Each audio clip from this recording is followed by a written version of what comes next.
channel.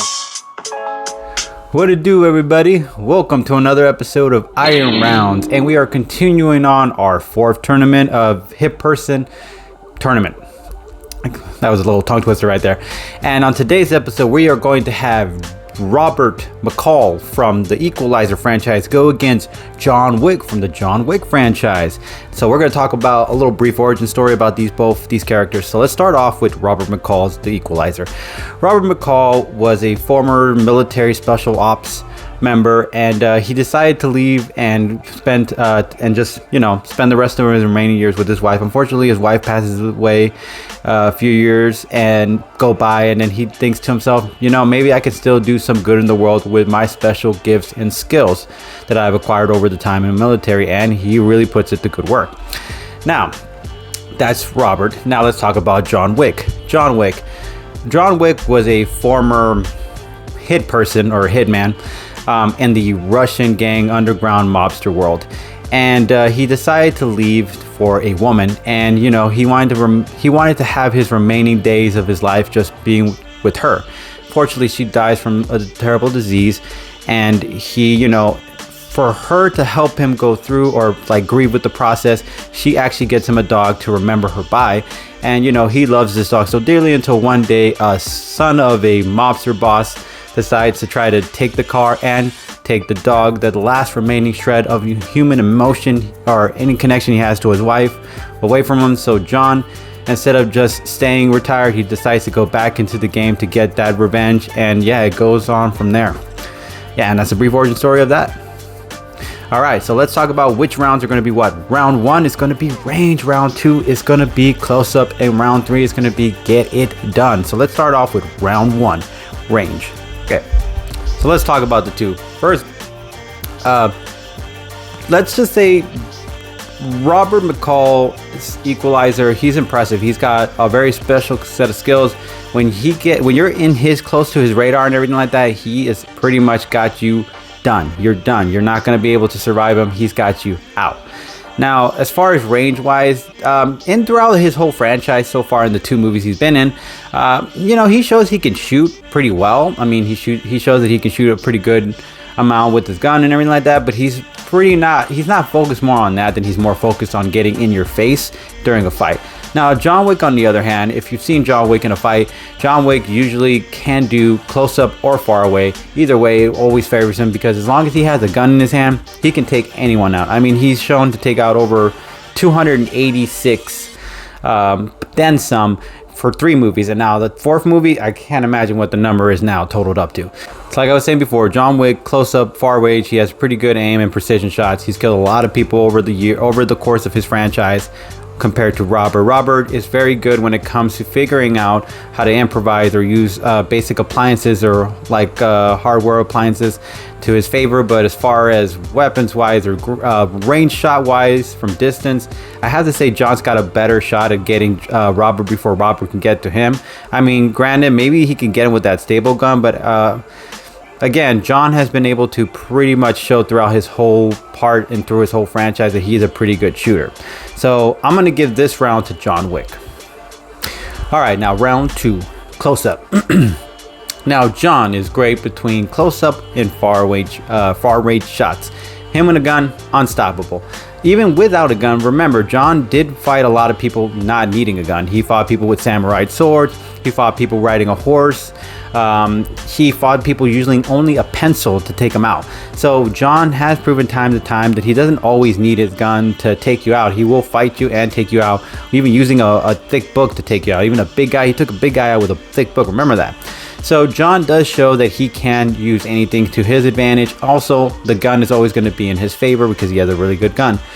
Now, that being said, let's talk about Robert McCall's skills. And if you've seen throughout the whole movies, him in close-up fights, he is practically unstoppable. The first few seconds, he's already figuring out and comprehending ways to put you down without necessarily needing a gun. So yeah, maybe John might have the gun, but he might run out of bullets, or he might lose the gun at one point in a fight.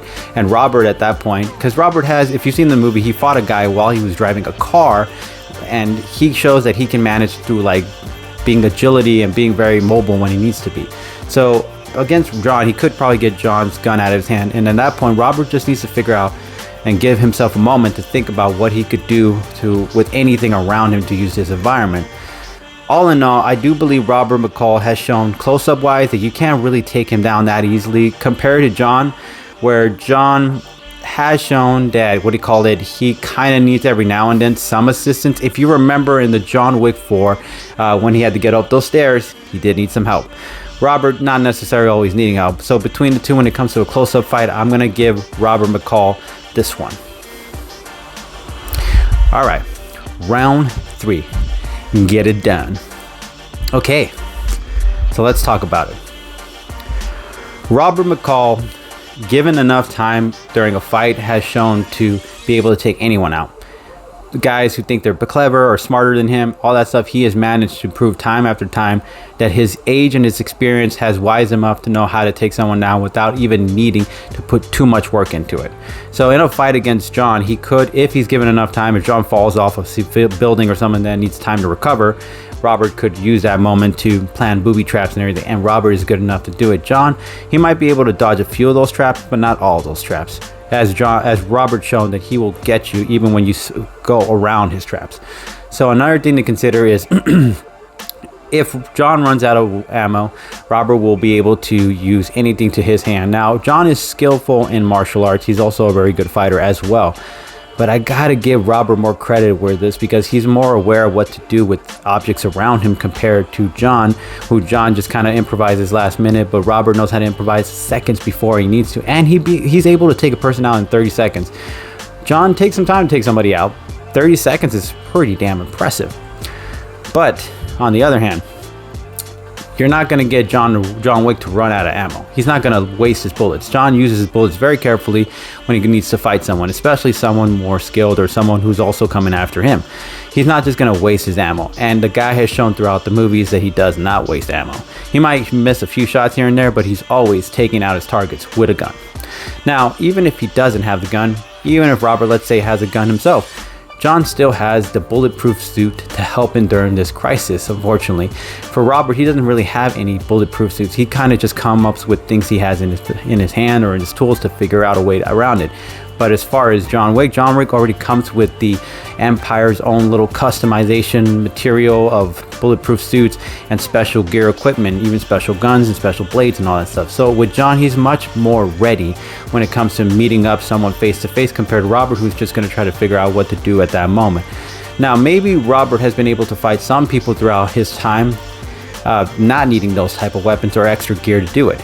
But in a quick, out of nowhere fight against someone who is geared up and one of the most skilled fighters and has taken over 300 people, I'm gonna say maybe at this point, out. And between the two, let's just compare the two's careers. I'm sure Robert took out a few people, but he was taken out on certain assignments. There might have been a few assignments, but John has taken out several people. He didn't have a government-funded program where he were handing him notes to figure out who to take out the next target. He just kept taking out targets. John probably has more under his retirement, and even when he came back, he has probably more against Robert. So all in all, I'm going to give this round to John Wick. Okay, guys, and if you guys agree with this, I'm going to leave on TikTok a poll to let you guys decide whether or not you agree. If you guys agree with my argument of John Wick being the ultimate winner in this one, you guys can just like John Wick and agree with the argument. And if you you guys disagree with my argument, you guys can like Robert McCall on the polling, and he will move on to the next round. And as always, No Press fam, we really appreciate you guys. Catch you guys later. Peace.